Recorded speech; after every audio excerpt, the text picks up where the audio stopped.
Et nous allons prier ensemble pour remettre ce moment de la parole dans les mains du Seigneur.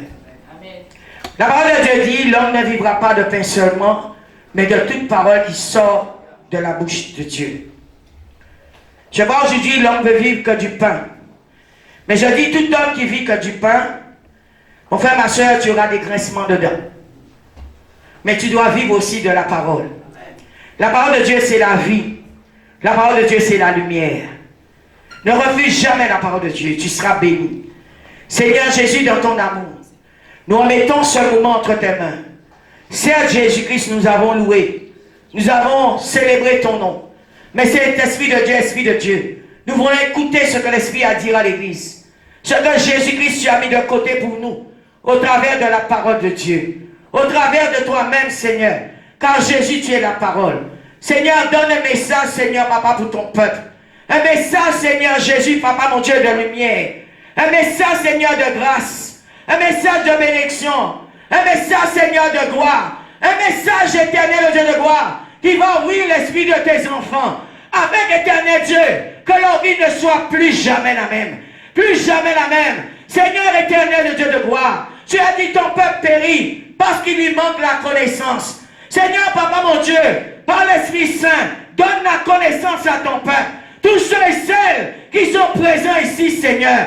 Là où il y a des cœurs de pierre, là où il y a des cœurs endurcis, là où l'ennemi, Seigneur, a mis l'opposition, par le sang de Jésus, par le feu de Dieu, nous détruisons les œuvres du diable. Nous détruisons la puissance du diable. Nous détruisons ses manœuvres. Au nom de Jésus, quels que soient les esprits méchants, oh Seigneur, qui ont été relâchés pour ce moment, par l'autorité dans le nom de Jésus-Christ, nous les chassons dans les abîmes, dans les lieux inhabités, et nous fermons les portes sur eux. Les esprits, Seigneur, d'incompréhension, les esprits, Seigneur, Papa, mon Dieu, démoniaques, qui sont relâchés derrière moi dans ce culte, par l'autorité dans le nom de Jésus-Christ. Je les chasse au nom de Jésus-Christ, qu'ils aillent dans les abîmes, dans les lieux inhabités, et j'appelle éternel aux yeux de gloire toute pensée captive à l'obéissance de la parole en Christ Jésus. Donne gloire à Dieu.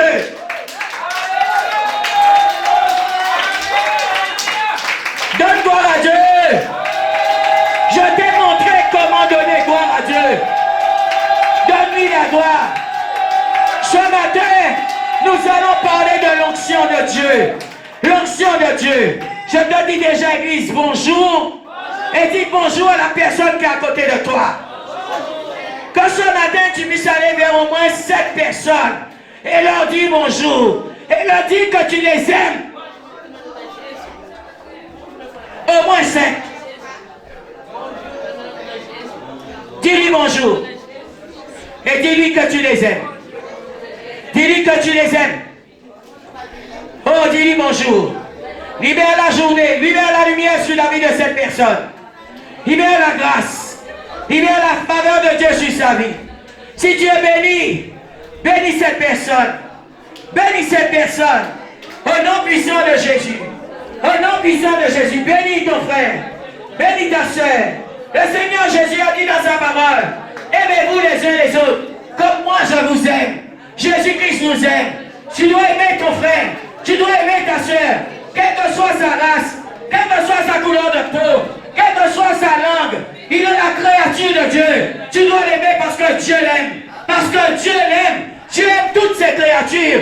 Dieu a dit tout ce que moi j'ai créé est bon. Tout ce que moi j'ai fait est bon. Alléluia, c'est l'homme qui vient détruire. Alléluia, par sa méchanceté, par les esprits méchants, ce que l'éternel Dieu créateur a créé. Mais Dieu a dit, tout ce que moi j'ai créé est bon. Prends place. Ce matin, je vais parler de grandir dans l'onction. Mon frère, ma soeur, tu dois grandir dans l'onction. Tu dois t'élever dans l'onction. Tu dois aller d'élévation en élévation. Tu dois aller de percée en percée. Tu dois aller de puissance en puissance. Tu dois aller de gloire en gloire. Au nom puissant de Jésus. Tu dois grandir dans l'onction. Beaucoup de personnes ont l'onction sur leur vie. Mais bien souvent, vous ne grandissez pas. Alléluia, l'onction doit être rafraîchie sur toi. L'onction doit être renouvelée. Tu dois recevoir l'huile fraîche tous les jours sur ta tête. tous les jours sur ta tête. Un enfant de Dieu doit être rafraîchi. Un enfant de Dieu doit être lavé. Un enfant de Dieu doit être sanctifié. Un enfant de Dieu doit être purifié. Chaque jour de sa vie, tu dois grandir dans l'onction. Tu dois monter de hauteur en hauteur, de puissance en puissance, de gloire en gloire, d'autorité en autorité, dans le nom puissant de Jésus-Christ. Ta vie doit changer, mon frère, ma soeur. Quand l'onction est reposée sur ta tête, quand l'onction est sur ta vie, je vois des personnes dire qu'ils ont l'onction, mais ils demeurent dans la misère, ils demeurent dans les ténèbres, ils demeurent dans la pauvreté. Mon frère, ma soeur, ce matin, je vais te dire que c'est faux, je vais te dire que c'est non. Quand l'onction est sur ta vie, l'onction amène la faveur, l'onction amène la maison, l'onction amène la richesse, l'onction amène la gloire, l'onction amène le succès, l'onction amène l'élévation, dans le nom puissant de Jésus-Christ. L'onction change la vie d'un homme. L'onction change la vie d'une femme. Vous savez qu'on n'a pas de connaissances. On dit on va être changé par notre intellect parce qu'on est diplômé, parce qu'on a fait de grandes écoles. On dit que c'est cela qui va nous élever. Oui, c'est une partie. Mais l'autre partie pour t'élever, c'est l'Esprit de Dieu. Les deux vont ensemble. Tu dois avoir la connaissance, mais tu dois avoir aussi l'Esprit de Dieu. Alléluia. Tu dois avoir l'Esprit de Dieu. Beaucoup de personnes ont la connaissance sans l'Esprit. Je te dis, mon frère, ma soeur, il n'y a pas de vie derrière. Une église, mon frère, ma soeur, qui a la lettre sans l'Esprit de Dieu, est une église morte. Est un club de personnes. Mais ce n'est pas une église. Il n'y a pas la vie là-bas. Ce qui emmène la vie, c'est l'Esprit de Dieu. C'est Jésus-Christ lui-même. C'est l'Esprit Saint qui emmène la vie. Mon frère, ma soeur, tu peux avoir toutes les connaissances de la Bible. Comme je dis, de la Genèse de l'Apocalypse. Tu peux connaître toutes les prières peut-être que tu pries, que tu chantes. Mais tu vas voir dans ta vie, il manque quelque chose.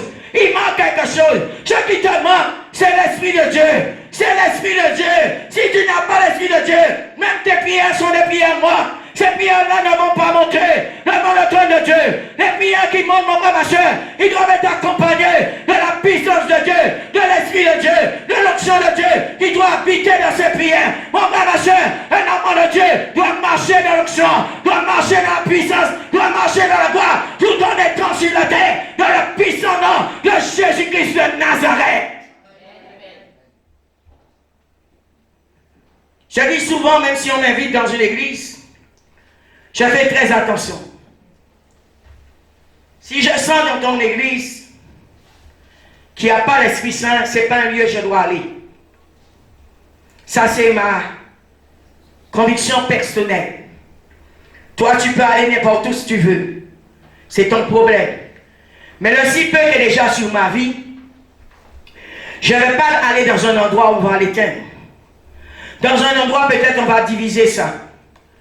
Dans un endroit, mon frère, ma soeur, où on va m'éteindre et me faire devenir pire que j'étais avant. Non. Tu dois aller dans un lieu, mon frère, ma soeur, où, même si ta lampe était éteinte, mais à partir que tu poses ton pied dans cet endroit, ta lumière va s'allumer. Ta lumière va s'allumer. Tu dois aller dans un endroit, mon frère, ma soeur, où il y a la vie, où l'Esprit de Dieu est en mouvement, où l'Esprit de Dieu est en train de travailler dans toute sa puissance, où il y a la plénitude de l'Esprit de Dieu, où ce lieu est saturé de la présence de Dieu. Mon frère, ma soeur, beaucoup de personnes vont dans des endroits, et comme ils sont entrés, demain matin c'est encore pire. Alléluia. Non, mon frère, ma soeur, s'il y a la vie de Dieu quelque part, s'il y a l'onction de Dieu en mouvement dans un endroit, si l'Esprit de Dieu est en train d'opérer dans un endroit, si tu rentres clochard, tu dois sortir de ce lieu, peut-être patron chef d'entreprise, tu dois sortir de ce lieu en tant que roi, en tant que reine, en tant que princesse. Tu peux rentrer célibataire, mais tu sors marié. Tu peux rentrer malade, mais tu sors guéri. Tu peux rentrer chômeur, mais tu sors avec un travail, un contrat à durée déterminée dans le nom puissant de Jésus. Tu peux rentrer pauvre, mais tu vas sortir de la poussière et riche et millionnaire parce que l'Esprit de Dieu, parce que l'onction de Dieu est en mouvement dans cet endroit, est en mouvement dans cet endroit, dans le nom de Jésus-Christ. Faites attention, vous posez vos pieds. c'est pas, je dis à mes enfants spirituels, c'est pas la quantité, mais c'est la qualité. C'est pas parce que quelqu'un est beau et belle qu'il a l'Esprit de Dieu. Il ne faut jamais aller dans un endroit par rapport à l'apparence, par rapport à ce que tu vois, ce que tu as entendu. Il faut que l'Esprit de Dieu t'envoie pour que tu sois béni. Tu peux entendre de bonnes choses quelque part et peut-être on a programmé cette personne pour dire de bonnes choses. Mais quand tu iras là-bas, tu seras peut-être surpris. Prie Dieu et demande à Dieu, tu dois poser tes pieds. Je dis, même pour se marier, il faut que l'Esprit de Dieu te dise, c'est ta femme, c'est ton mari. Sinon, ton mariage sera l'enfer. Même des fois, pour un travail même. Des fois, tu peux aller travailler dans un lieu, dans un endroit, et si l'Esprit de Dieu ne t'a pas envoyé là-bas, ce sera l'enfer. Ce sera l'enfer. Tu vas souffrir là-bas. Certes, tu auras un salaire, mais avec des pleurs, des grincements dedans. Bien-aimés, faisons très attention. Alléluia. On ne peut pas avoir que la lettre, mais aussi l'Esprit de Dieu en nous. Si tu veux bien comprendre l'évangile de Jésus-Christ, l'évangile, tu vas le comprendre quand l'Esprit de Dieu va t'éclairer. Beaucoup de personnes, ce matin, vous avez la Bible en main, tu peux connaître beaucoup de versets bibliques, mais sans comprendre ce que tu lis. Pour que tu aies la connaissance, pour que l'Esprit de Dieu te le révèle dans le puissant nom de Jésus-Christ. Alléluia. Tu dois savoir, tu dois avoir l'Esprit et la lettre. Alléluia. L'onction, mon frère, ma soeur, qu'on appelle le télos. Alléluia, c'est la pensée cachée de l'Esprit derrière chaque texte, derrière chaque écriture. Alléluia. Jésus-Christ avait l'Esprit en lui sans mesure. Tellement que Jésus-Christ était rempli de l'Esprit de Dieu. On ne pouvait même pas, alléluia, bloquer ou ni prendre un vase pour mettre ce qu'il y avait en Jésus. Tellement que Jésus-Christ débordait. Tellement que Jésus-Christ était rempli. Alléluia, frères et sœurs. Nous avons besoin, frères et sœurs, de la puissance et aussi de la connaissance. Jésus-Christ croissait, alléluia, en stature, en grâce et en sagesse. Alléluia, Jésus-Christ grandissait. Alléluia, quand tu as l'onction sur ta vie, quand l'Esprit de Dieu est sur toi, tu vas grandir en sagesse, en stature, mon frère, ma soeur, et en grâce. Pourquoi beaucoup de personnes ne grandissent pas? Parce qu'il manque l'onction. Il manque l'Esprit de Dieu. Peut-être, je te dis, tu es intellectuel. Peut-être tu as la connaissance de la Bible. Alléluia, dans la lettre. Mais tu n'as pas la connaissance de la parole de Dieu dans l'Esprit. Il faut que l'Esprit soit révélé en toi. Amen. Dans le puissant nom de Jésus-Christ. Alléluia. Tu dois savoir que la personne qui est ointe par Dieu, alléluia, tu vas être distingué, alléluia, parmi les autres. Alléluia, tu seras quelqu'un de différent. Tu ne vas pas faire les choses, mon frère, ma soeur, comme tout le monde.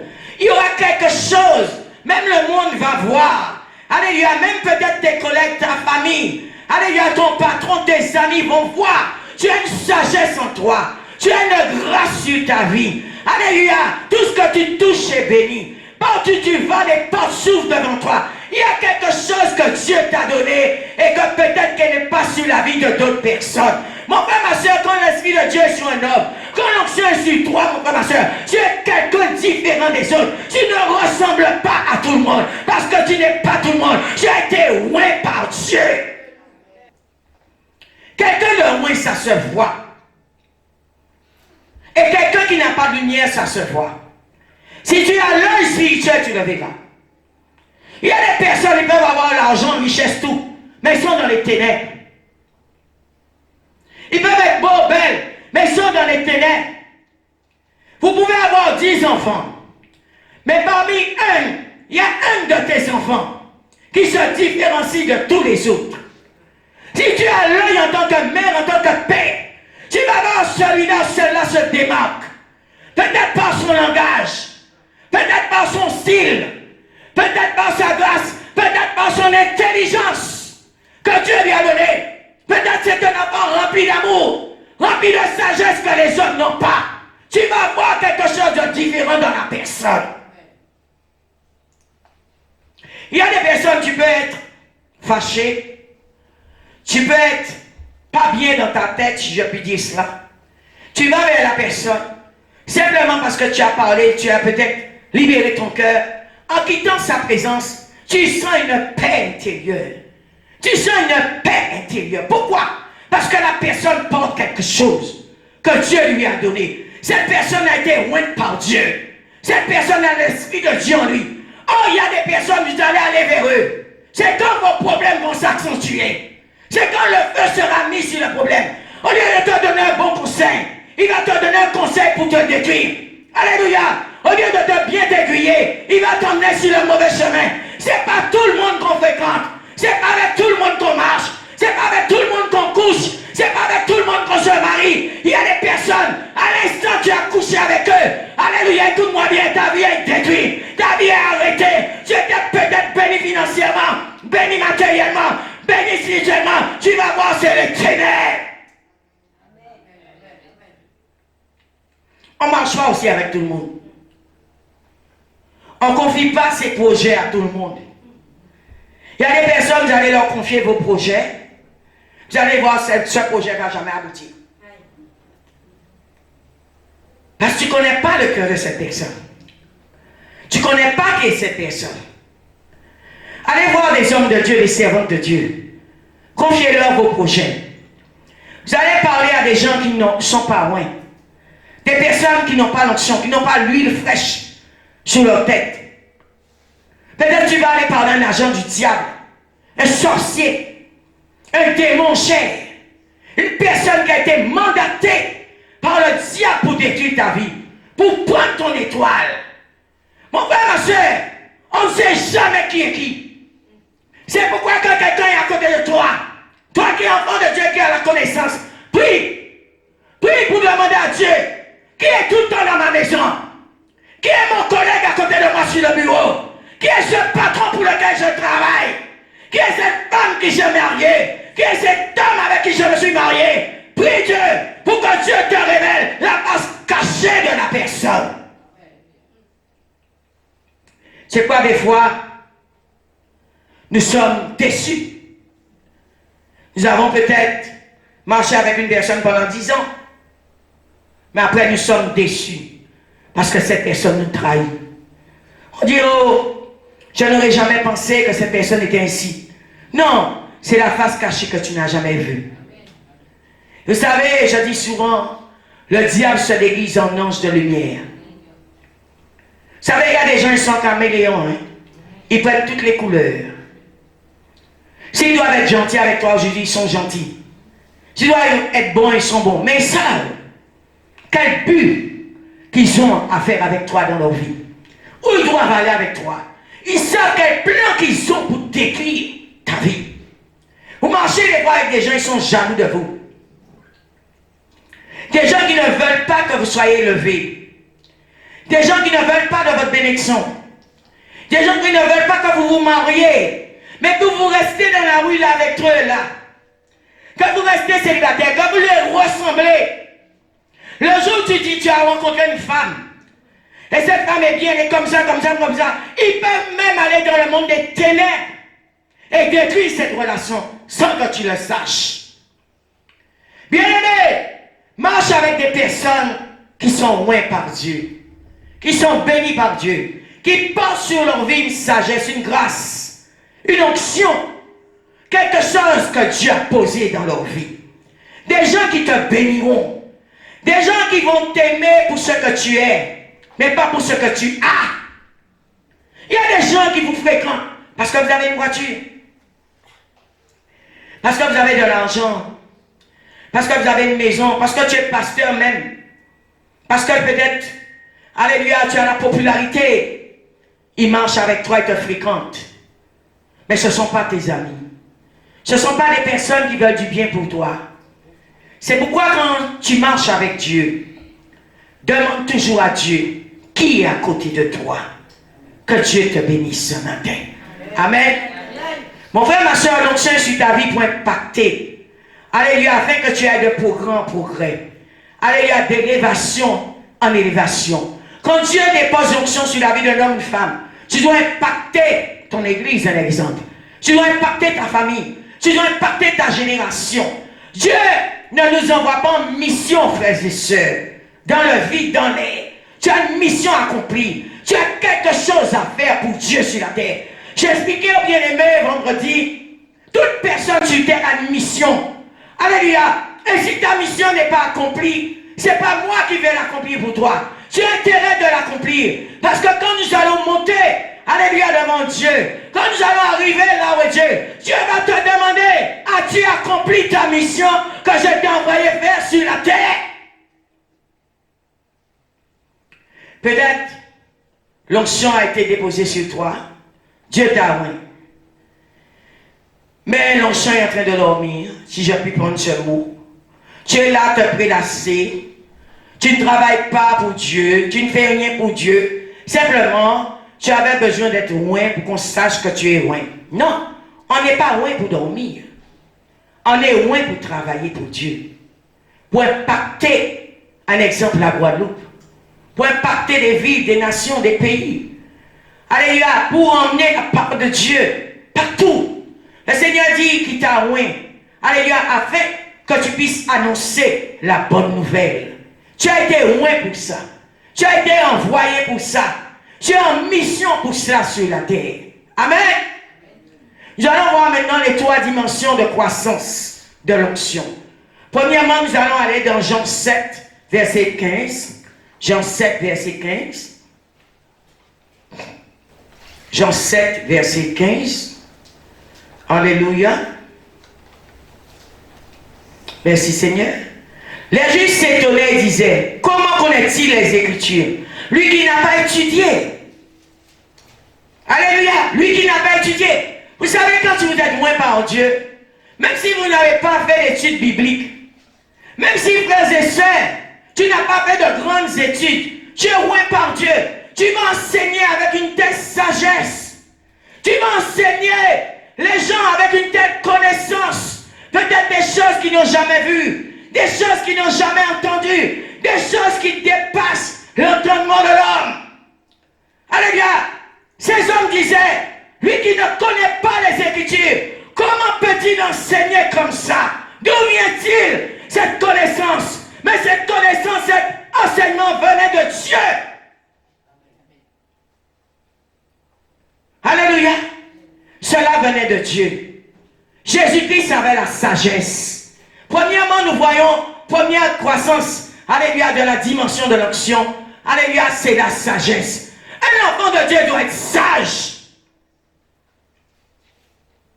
Quand tu te dis enfant de Dieu, tu as été loin. Tu dois avoir la sagesse de Dieu en toi. Je vois, il y a des personnes, soit tu es évangéliste, pasteur, diacre, peu importe, ou même des fidèles de l'église, qui ont reçu l'onction de Dieu sur leur vie. Ils manquent de sagesse. Des fois, ils peuvent parler aux gens n'importe comment. Et tu ne prends pas. Ça ne m'intéresse pas. Tu n'as pas la sagesse. Un enfant de Dieu doit avoir la sagesse. Tu dois être sage dans ce que tu fais. Même pour parler à ton enfant, c'est ton enfant. Tu dois parler à cet enfant avec sagesse. C'est pourquoi les enfants sont rebelles aujourd'hui. Ils n'écoutent pas les pères et les mères. Parce que tu parles à l'enfant comme si c'était ton ami. Comme si c'était ton pote. Non, en tant que père, tu dois parler à ton fils ou à ta fille avec sagesse. Pour que demain cet enfant te respecte. Pour que cet enfant aussi puisse croire en toi. Qu'il ait confiance en toi. Mon frère, ma soeur, en tant que père ou mère, tu as une posture, si je puis dire, devant tes enfants. Je vois des jeunes mères, je ne les critique pas, c'est un manque de connaissances, marcher en string devant leurs enfants. C'est un manque de sagesse. Ton fils ou ta fille n'a pas besoin de voir ta nudité. Ton fils ou ta fille n'a pas besoin de connaître tes parties intimes. Ça reste ton enfant. Si tu te respectes, et si tu respectes cet enfant-là, tu sauras comment te comporter. Amen. Notez, la sagesse, c'est la connaissance des diverses choses humaines et divines. Alléluia. Tu dois savoir, Jésus-Christ, quand il a marché sur terre, il avait une telle sagesse qu'il s'occupait des affaires de son Père. Il prenait soin des affaires de son Père. Mon frère, ma soeur, laisse-moi te dire une chose. Quand tu as la sagesse en toi, Dieu t'a appelé pour une mission. Tu vas prendre soin des affaires de Dieu. Tu vas t'occuper des affaires de Dieu. Si le Seigneur t'a mis à la tête d'une église, tu ne peux pas être le premier qui va demander le mal pour l'église. C'est un manque de sagesse. Tu ne peux pas être la première qui va demander que l'église se ferme. C'est un manque de sagesse. Tu dois t'occuper des affaires de Dieu. Jésus-Christ s'occupait des affaires de son Père. Et tu vas le faire, mon frère, ma soeur, avec beaucoup de compétences, en l'excellence. Tu vas le faire dans la joie. Tu vas le faire dans l'amour. Tu vas tout faire pour que les choses de Dieu avancent. Toute personne qui se dit j'ai l'onction sur moi, et tu es la première personne à vouloir écraser, briser, détruire, tu n'as pas l'onction. Si tu as l'onction sur toi, ce n'est pas de Dieu. Quelqu'un qui est loin par Dieu va mener à bien les choses de Dieu. Et va tout faire pour que les choses de Dieu, alléluia, puissent aller d'élévation en élévation, de percée en percée et de succès en succès. Ouvrons nos Bibles dans Luc 2, verset 49. Luc 2, verset 49. Merci Seigneur. Amen. Il leur dit, alléluia, pourquoi me cherchez-vous? Ne savez-vous pas qu'il faut que je m'occupe des affaires de mon Père? Je vois beaucoup de négligence dans l'œuvre de Dieu. Je vois même à l'église, les gens arrivent en retard. Jésus-Christ a dit, ne savez-vous pas, il faut que je m'occupe des affaires de mon Père. Quand ses parents le cherchaient, Jésus-Christ à 12 ans était assis dans le temple pour enseigner. Je vois aujourd'hui nos jeunes sont dans la rue. Nos jeunes sont dans la délinquance. Nos jeunes sont dans la drogue, l'alcool, l'homosexualité, tout. Mais pour s'occuper des affaires de Dieu, les parents ne veulent pas. Je dis aussi, c'est un manque de sagesse. Quand tu es un homme sage, une femme sage, écoute-moi bien ce matin, tu vas aiguiller ton enfant sur le droit chemin, sur le bon chemin.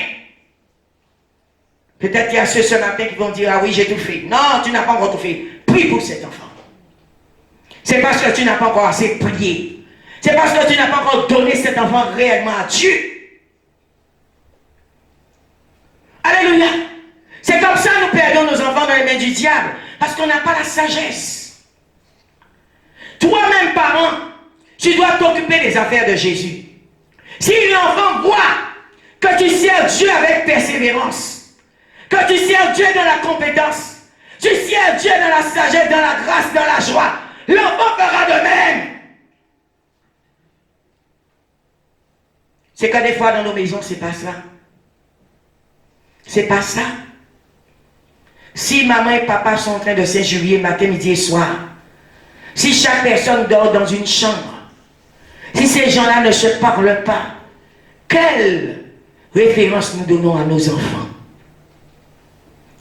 Des fois, bien souvent, les enfants produisent ce qu'ils voient. Faisons très attention. Ne fais pas de sorte qu'un enfant puisse sortir dans un foyer de douleur, de souffrance. Fais de sorte que l'enfant sorte dans un foyer là où il y a la grâce, là où il y a la sagesse, là où il y a la joie. Même si je voyais nos grands-parents n'avaient pas d'argent avant, tu n'aurais jamais su qu'ils n'ont pas d'argent. Parce qu'il y avait toujours la nourriture sur la table. Ils emmenaient la joie dans leur maison. Alors on se posait même la question, comment ils faisaient? Comment ils faisaient?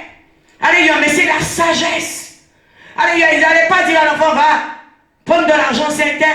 Va demander à tel homme de l'argent. Va demander à telle personne de l'argent. Ils se débrouillaient. Ils faisaient des petits boulots. Ils allaient repasser. J'ai connu ma tante qui est décédée. Elle allait vendre des bouteilles pour envoyer son fils à l'école. Mais aujourd'hui, nous avons une génération va demander à tel homme de l'argent. Tu inculques déjà l'enfant la prostitution. C'est un manque de sagesse. Jésus-Christ grandissait en sagesse et s'occupait des affaires de son Père. Christ croissait, mon frère, ma soeur. Tu ne peux pas faire le ministère, tu dois savoir aussi sans argent. Tu dois t'occuper des affaires de ton Père. Alléluia, tu dois savoir que l'église même, c'est comme une entreprise. Les choses de Dieu doivent être bien gérées. Alléluia. Je vois aujourd'hui, les gens ne veulent pas entendre parler de bilan. Non, l'église doit avoir son bilan. Les choses de Dieu doivent être bien placées, bien gérées. Demain matin, tu as un contrôle par les autorités là où tu es. Si les choses ne sont pas bonnes, on peut vous dire de fermer. Les choses de Dieu doivent être gérées, je dirais, à la perfection. La maison de Dieu doit être bien organisée. Là où il n'y a pas l'organisation, mon frère, ma soeur, c'est le désordre. Quand on est sage, on prend le temps d'organiser les choses dans la sagesse de Dieu. Jésus-Christ menait à bien les affaires de son Père. Il a failli nulle part. Nulle part.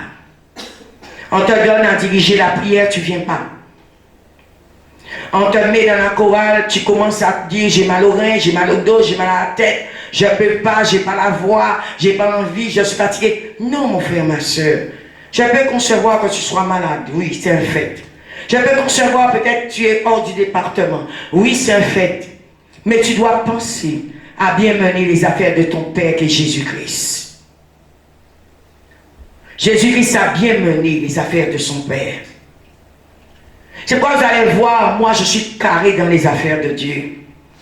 Vous savez, toute personne qui n'aime pas la discipline, toute personne qui n'aime pas que les choses soient bien faites, la façon qu'ils sont dans leur esprit, c'est la façon que leur vie aussi sera.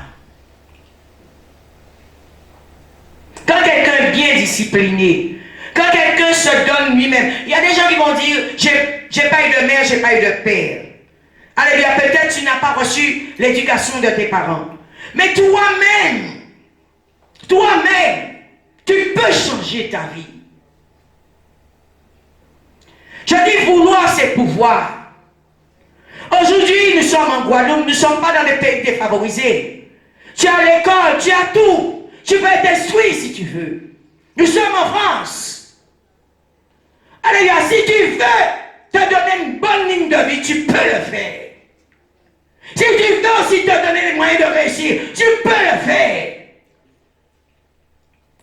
Tu n'es pas dans un endroit où c'est désert. Dieu t'a tout donné. Je vois la France un pays riche, un pays béni.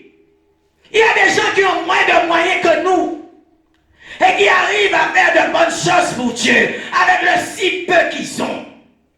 Quand on est sage, quand on grandit dans la sagesse, on ne va pas faire n'importe quoi. On va faire les choses bien. Alléluia, dans le puissant nom de Jésus. Ouvrons nos Bibles maintenant dans Matthieu. Allez, Matthieu 13. Je te demande, si tu dors dans l'église, réveille-toi. Pour que tu puisses entendre la parole de Dieu. Alléluia. Réveille-toi. Si tu ne peux pas ne pas dormir en temps assis, mets-toi debout, marche dans l'église s'il le faut. Ça ne me dérange pas. Matthieu 13, versets 29 à 30. Alléluia. Non, dit-il, de peur qu'en arrachant le mauvais herbe, alléluia, vous ne déraciniez en même temps le blé. Laissez l'un et l'autre pousser ensemble jusqu'à la moisson. Alléluia. Et au moment de la moisson, je dirai au moissonneur, arrachez d'abord la mauvaise herbe et liez-la en gerbe pour la bouler, mais amassez le blé dans mon grenier. Mon frère, ma soeur, même si tu es dans un lieu où il y a des forces du mal, où il y a des agents d'iniquité, ce n'est pas cela qui doit t'empêcher de grandir en sagesse. Ce n'est pas cela qui doit t'empêcher de grandir dans la grâce de Dieu. Ce n'est pas cela qui doit t'empêcher de faire les choses de Dieu. Non! Tout cela, ce sont des excuses. Le Seigneur Jésus même a dit, laissez livrer le blé ensemble, avec et puis soit ensemble. Et quand le moment sera venu, moi je vais enlever livrer et je vais le jeter au feu. Il y a des gens qui commencent à dire, il n'y a pas d'amour dans l'église, il n'y a pas de joie dans l'église, il n'y a pas d'élection dans l'église, il n'y a pas d'onction dans... Non, mon frère, ma soeur, si réellement tu es un enfant de Dieu, c'est toi-même qui dois amener, alléluia, l'éclairage dans l'église. Si Dieu t'a envoyé, si la lumière de Dieu qui est sur toi, alléluia, tu dois impacter les autres avec cette lumière que Dieu t'a donnée. Oh oui. Les histoires, j'entends, il n'y a pas d'amour dans l'église, c'est faux. C'est un échappatoire. C'est un échappatoire pour ne pas faire les choses de Dieu. Pour ne pas ouvrir ton cœur aux choses du Seigneur. Mon frère, ma soeur, quand moi j'ai donné ma vie à Christ, j'ai jamais dit un jour dans mon église qu'il n'y avait pas l'amour. Vous savez pourquoi? Parce que quand j'ai donné ma vie à Dieu, j'ai donné ma vie à Dieu. J'ai donné ma vie à Dieu. Je n'ai pas donné ma vie pour un homme. Je n'ai pas donné ma vie pour une femme. Je n'ai pas donné ma vie pour mes amis. Je n'ai pas donné ma vie pour les gens qui étaient autour de moi. J'ai donné ma vie, moi, ma vie à Dieu. Quel que soit ce qui se passait autour de moi, je ne le voyais pas. Je ne le voyais pas. Je n'ai pas donné ma vie à Dieu pour un pasteur. Non. Même si on me disait le pasteur a fait ci, ça ne m'intéressait pas. Ce qui m'intéressait, c'était de suivre ce Dieu-là. De connaître qui il était. D'apprendre de lui. De rentrer dans les profondeurs avec lui. L'Esprit de Dieu m'avait touché. Je voulais savoir qui est le Saint-Esprit. Je voulais avoir une relation avec le Saint-Esprit de Dieu. Beaucoup m'ont dit à l'époque, oh le pasteur, jamais, le pasteur est un mortel. Il va quitter la terre. Quand tu viens de me dire le pasteur vole, quand tu viens de me dire que le pasteur a des femmes, que ce que tu... ça ne m'intéressait pas. Ce qui m'intéressait, c'était de grandir avec Dieu, de connaître Dieu, d'entrer dans les profondeurs avec Dieu. Moi aujourd'hui, je suis pasteur. Tu sais pourquoi? Parce que j'ai regardé qu'à Dieu. Et Dieu sûrement, je pense, a vu mon cœur. Mon cœur. Je n'étais pas venu regarder la personne qui louait à côté de moi. J'avais besoin de louer Dieu et moi. J'avais besoin de danser Dieu et moi. Quand tu viens à l'église, tu viens regarder la robe de ta soeur. Tu viens regarder ses chaussures. Tu viens regarder ses lunettes. Tu viens regarder ses dents. Tu viens regarder son évolution. Cela ne m'intéressait pas. Ce qui m'intéressait, c'est d'entendre la parole de Dieu, de connaître Dieu, d'entrer en profondeur avec Dieu, d'avoir une relation personnelle avec Dieu. C'est ce qui m'intéressait. Toutes les personnes que vous allez voir qui vous disent, il y a ça dans l'église, ils ne sont pas connectés, mes amis. Ils sont connectés par ce qui se passe autour d'eux. Même moi qui prêche ce matin, si tu vois tous les défauts dans ma prédication, tu n'es pas connecté. Si tu es connecté, tu sauras ce que l'Esprit est en train de dire à l'église. Amen. Tu sauras. Qu'est-ce que le Saint-Esprit lui-même est en train de te dire. Alléluia. Malgré que Jésus-Christ était Dieu incarné, il s'occupait des affaires de son Père. Alors qui sommes-nous pour ne pas le faire? Il a déposé sa hauteur de roi. Il a déposé sa hauteur de Messie. Il a déposé tout. Alléluia, il s'est fait humble. Et il a servi lui-même Dieu sur la terre. Il t'a laissé l'exemple sur la terre. Il t'a montré comment servir Dieu. Alléluia. L'église aujourd'hui, manque de sagesse. Mais ce matin, je suis venu te dire, tu dois avoir la sagesse en tant qu'enfant de Dieu. Amen. Nous allons parler ce matin de la stature de Jésus-Christ. Alléluia. Mon frère, ma soeur, ça veut dire que Jésus progressait en maturité et en taille. Alléluia. Quelqu'un qui a une stature est quelqu'un de mûr. Quelqu'un qui a une taille. Alléluia. Mon frère, ma soeur, on ne peut pas servir Dieu si on n'est pas mûr. Même si l'onction est sur ta vie. Si tu as l'onction, tu n'es pas mûr. Tu vas faire des dégâts avec l'onction. Tu vas faire du mal aux gens avec l'onction. Parce que tu vas prendre la grosse tête. Tu vas devenir orgueilleux. Tu vas devenir méchant. Tu vas devenir arrogant. Tu vas devenir envieux. Parce que tu vas dire, j'ai l'onction. Mais quand on est mûr, et on a l'onction sur notre vie, on a été loin par Dieu, nous allons faire des exploits avec ce Dieu-là. Parce que Dieu marche avec les gens humbles. Dieu ne marche pas avec les orgueilleux. Dieu ne marche pas avec les prétentieux et les arrogants. Dieu ne marche pas avec les gens qui sont fiers. Mais Dieu marche avec les gens qui sont humbles. Bien-aimé, la maturité, c'est une qualité. Alléluia.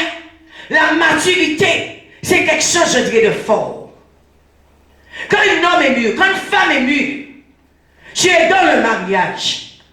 Même si ton époux crie sur toi, tu vas te taire, femme. Tu vas te taire, même si tu as raison. Cela montre la sagesse de Dieu en toi et la maturité de Dieu en toi. Mon frère, ce matin, même si ta femme fait des bêtises, même si elle fait des erreurs, tu vas aller prier. Tu vas aller prier Dieu. Tu vas demander à Dieu de l'aider. Tu vas demander à Dieu qu'elle ait plus de sagesse, qu'elle ait plus de maturité. Mais tu ne vas pas mettre ta femme dehors, jamais.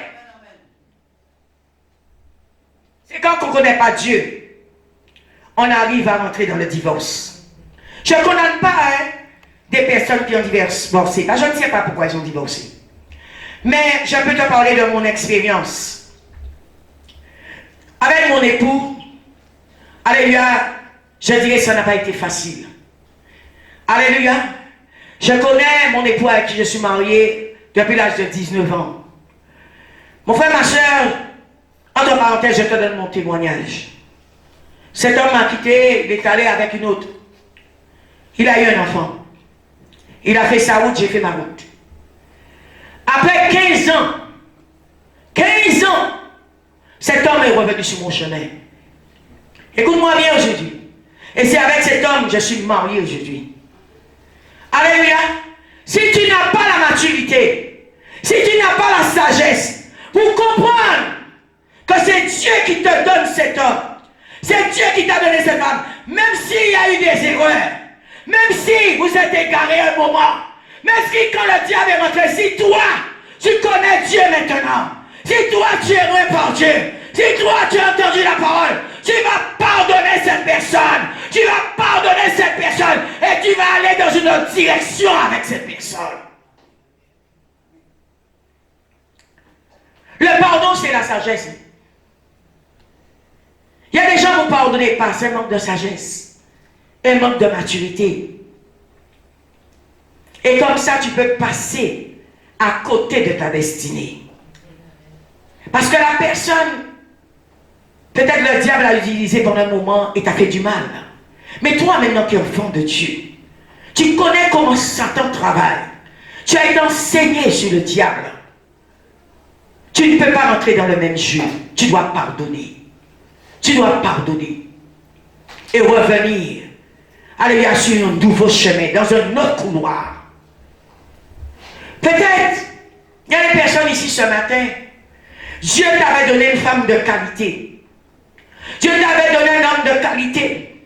Mais par ton manque de maturité et de sagesse, tu as perdu ça. Vous savez, c'est quand on prend de l'âge. On commence à dire, ah oui, mais tel était bien dans la vie. Hein? Finalement, c'était cette personne, mais je ne l'ai jamais vue. Mais quand on est sage, on va aller prier, on va aller jeûner. Et on va demander à Dieu de nous révéler. On va demander à Dieu de nous montrer. On ne va pas bien d'emblée nous bloquer et dire que ce n'est pas cette personne. Parce que la personne a trébuché. ici ce matin n'a pas péché? Qui ici ce matin n'est pas tombé? Qui ici ce matin n'a pas failli? Qui? Jésus avait dit à ces hommes que celui qui n'a point péché jette la pierre sur elle. Ils avaient honte. Ils ont pris leurs pierres et ils sont partis en catimini. Parce qu'ils se sont rendus compte. Ils manquaient de sagesse et de maturité. Ils se sont rendus compte qu'ils manquaient de grâce.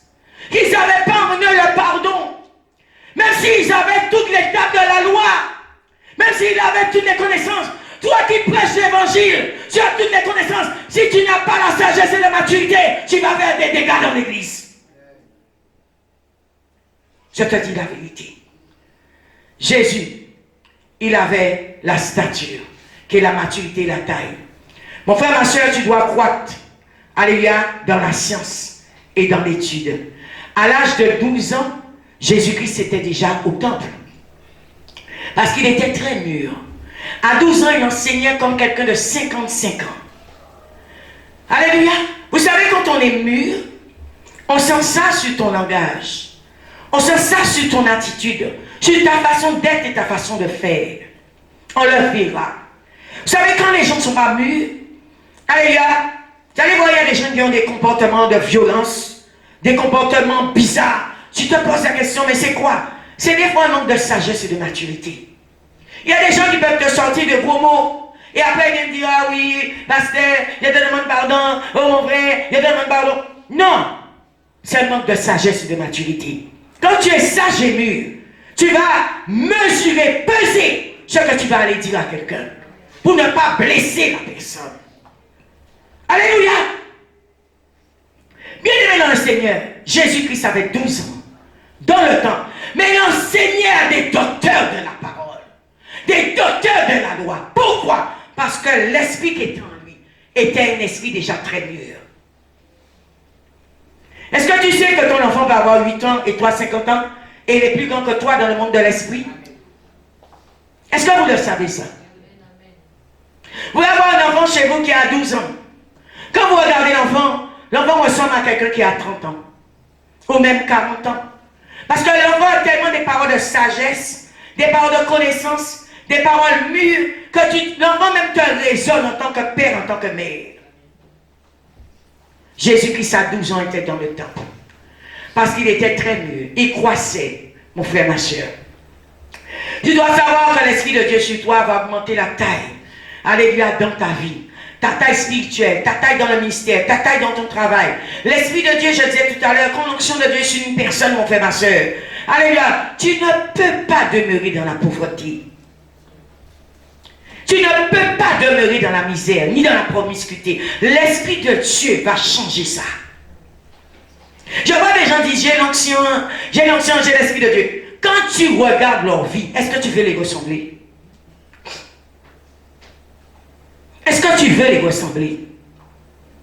Non. Quand l'onction est sur la vie d'une personne, quelqu'un est au moins, l'onction va déloger pour toi des bienfaiteurs, des bienfaitrices. L'onction va déloger des milliardaires pour venir te bénir. L'onction peut même déloger ton ennemi. Alléluia, ton ennemi là, pour lui faire prendre l'argent et venir te donner. Ça c'est Dieu. L'onction peut déloger le marabout, le sorcier du quartier, le féticheur du quartier pour venir te bénir. C'est là où, enfants de Dieu, tu n'as pas le discernement. Dieu va dire, c'est l'argent de sorcier, je ne veux pas. Dieu peut le faire pour faire ton ennemi un sorcier qui est dans le quartier venir te bénir parce qu'il est Dieu. Ça c'est Dieu. Amen. Ça c'est Dieu bien-aimé. Tu dois savoir une chose. C'est là où je dis il faut être mûr. L'onction expose l'homme. Alléluia. L'onction va t'emmener, si je puis dire, la gloire. Et je vois des fois, quand l'onction descend ou est posée sur la vie d'une personne, il y a des personnes qui ne savent pas gérer l'onction, si je puis dire ça. Je me permets de le dire, gérer l'onction. Parce que dès qu'ils sentent l'onction, ils se sentent forts. Mais quand tu sens l'onction sur ta vie, tu es quelqu'un de loin, quelqu'un de béni par Dieu, tu vas exploiter la maturité. Tu vas faire sortir la maturité de toi. Parce que la maturité va te protéger. L'onction peut te mettre en danger. Alléluia. L'onction peut te faire des choses. Si tu n'es pas mûr, tu ne pourras pas gérer ça. Fais très attention. Quand l'onction repose sur ta vie, alléluia, tu dois demander aussi à Dieu, avec l'onction, la maturité. Parce que tu risques de prendre la gloire pour toi. Peut-être, parce que l'onction est sur ta vie, tu as prié pour quelqu'un, la personne est guérie. Tu vas commencer à dire, glorifiez-moi, donnez-moi la gloire, tu ne parles pas de moi. Non! La gloire est à Dieu. Quand on est mûr, tu vas reconnaître celui qui t'a oint.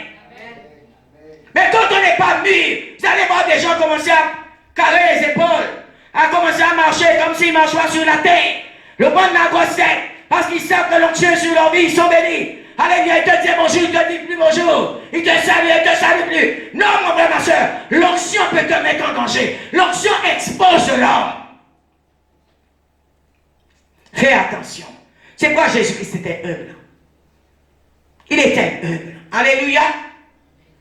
Notez, l'onction t'expose, mais la maturité te sécurise. Alléluia, ne manque pas à la maturité. Tu dois être quelqu'un de mûr. Alléluia. Si tu n'as pas de maturité, tu peux être, je disais, en danger. Alléluia. Jean-Baptiste avait l'onction, mais il n'était pas mûr. On a coupé sa tête. Parce que Jean-Baptiste était très fougueux. Vous savez, il y a des... Je pensais aux politiciens. Vous savez, il y a des politiciens que Dieu les a oints parce qu'il y a l'onction du roi. Alléluia, il y a l'onction du roi. Les rois sont oints par Dieu, il y a l'onction sur leur vie. Quand un roi est placé, Dieu l'a oint. Mais si tu n'as pas de maturité en tant que roi, tu vas faire beaucoup de dégâts. Nous voyons alléluia, dans les histoires, vous avez des princesses, alléluia, qui sont ointes, qui ont le titre de princesse. Mais ils ont fait beaucoup de dégâts. Ils ont fait beaucoup de dégâts. Alléluia, parce que c'est un manque de maturité, un manque de sagesse. Alléluia. Tu as des hommes politiques, à l'instant qu'ils ont pris leur place, si je puis dire cela, vous allez entendre après des scandales. Des scandales. Oui, Dieu les a placés. Mais la maturité va t'emmener à l'échec. Si tu n'as pas, je dirais, la maturité, cela va t'emmener à l'échec. Alléluia. La maturité va t'aider. Mon frère, ma soeur, laisse-moi te dire une chose ce matin. Tu dois avoir la maturité et l'onction. Si tu n'as pas la maturité, si tu ne fonctionnes pas dans l'esprit, cela va t'emmener à l'échec. Alléluia. Tu dois être quelqu'un de mûr. L'onction est sur ta vie. La grâce est sur ta vie. Tu as la sagesse. L'onction est là. Mais écoute-moi bien ce matin. Tu dois être mûr. Tu dois être mûr. Sinon ton titre là va gonfler ta tête. Alléluia, ton diplôme là va gonfler ta tête. Et tu vas te trouver à faire des bêtises. La maturité nous aide. La maturité, c'est la sagesse de Dieu. Alléluia. Tu dois comprendre certaines choses. Si tu n'es pas mûr, tu peux être exposé devant le diable. Et le diable va te faire du mal. Va te faire du mal. Tu peux être exposé devant tes ennemis. Même si tu as l'onction, mais si tu n'es pas mûr, tu n'auras pas le discernement pour combattre tes ennemis. Alléluia. Bien-aimés frères et sœurs, il y a une chose que le chrétien doit comprendre. Tu es oint pour servir Dieu. Tu n'es pas oint pour toi. Tu es oint pour mener le peuple de Dieu. Tu es oint au service de Dieu. Tu es oint, mon frère, ma soeur. Alléluia. Pour emmener la joie dans la vie des gens. Le bonheur dans la vie des gens. Tu es oint, mon frère, ma soeur, pour bénir les gens. Pas pour les maudire. Tu es oint pour ça. Alléluia. Ton manque de maturité va te pousser à faire des dégâts. Je vois des gens qui ont l'onction, qui ont été oui. Ils ont des mauvais comportements, de mauvais langage, mauvaise attitude, ils sont méchants. Alléluia. Je dis même pourquoi l'onction est sur toi. Ils font du mal à leur prochain. Pourquoi l'onction est sur toi? C'est pourquoi nous allons voir, comme pour Saül, Dieu enlève l'onction sur Saül et le donne à David. Tu as été loin pour aider les gens. Et quand on est loin, on doit être aussi mûr, sage, grandir en taille, faire les choses de Dieu avec sagesse, avec amour, avec paix. On ne fait pas les choses de Dieu avec rage. On ne fait pas les choses de Dieu avec violence. On ne fait pas les choses de Dieu pour les faire. Quand on fait les choses de Dieu, tu dois le faire avec excellence. Tu as été loin pour ça. Parce que Dieu va te demander des comptes. L'onction va pousser les gens à vous adorer. Alléluia. Mais la maturité va faire, alléluia, que tu donnes la gloire à Dieu. Il y a des gens qui veulent l'onction, c'est pour se montrer. Il y a des gens qui veulent des titres, c'est pour se montrer. Ah oui, je serai sur les réseaux sociaux. Le monde entier va me voir. Alléluia, mes parents vont me voir, mes collègues vont me voir, ils vont voir l'onction sur ma vie. Oui, c'est un fait. Et si tu n'es pas mûr, tu risques de perdre ça. Amen. Maintenant, nous allons parler de la grâce et je vais terminer par cela. Alléluia. Alléluia. Ce qui signifie la grâce, c'est la joie de Dieu en toi. C'est ça la grâce. Quelqu'un qui a la grâce a la joie de Dieu. Quelqu'un qui a la grâce a la paix de Dieu. Tu n'es pas la personne qui va emmener le désordre dans un foyer. Tu es la personne qui va emmener la paix dans un foyer. Alléluia. Tu es la personne qui va emmener la paix là où il y a le désordre en fait. Tu es la personne qui emmène la vie de Dieu dans la vie des gens. Amen. Tu es la personne, mon frère, ma soeur, qui a été loin. Alléluia. Pour que les gens, alléluia, puissent servir Dieu de tout cœur. Tu as été loin pour ça. Pour que les gens puissent rentrer dans leur destinée. Pour que quand tu parles, que cela donne impact et cela change la vie de ton frère, de ta soeur. Quand tu n'as pas la grâce de Dieu sur toi, tu vas parler pour parler. Mais vous allez voir, cela n'amène aucun changement dans la vie des gens. Quand tu n'as pas la grâce de Dieu en toi, tu vas chanter pour chanter. Mais vous allez voir que cela n'amène aucun changement dans la vie des gens. Mais quand quelqu'un a la grâce, quand quelqu'un est loin, quand quelqu'un est sage et mûr, quand la personne va chanter, cela va impacter les gens. Quand la personne va prêcher, cela va impacter les gens. Vous verrez des vies transformées, vous verrez des vies changées, vous verrez des vies restaurées. Simplement parce que vous avez une parole de sagesse. On ne prêche pas bien aimé pour prêcher.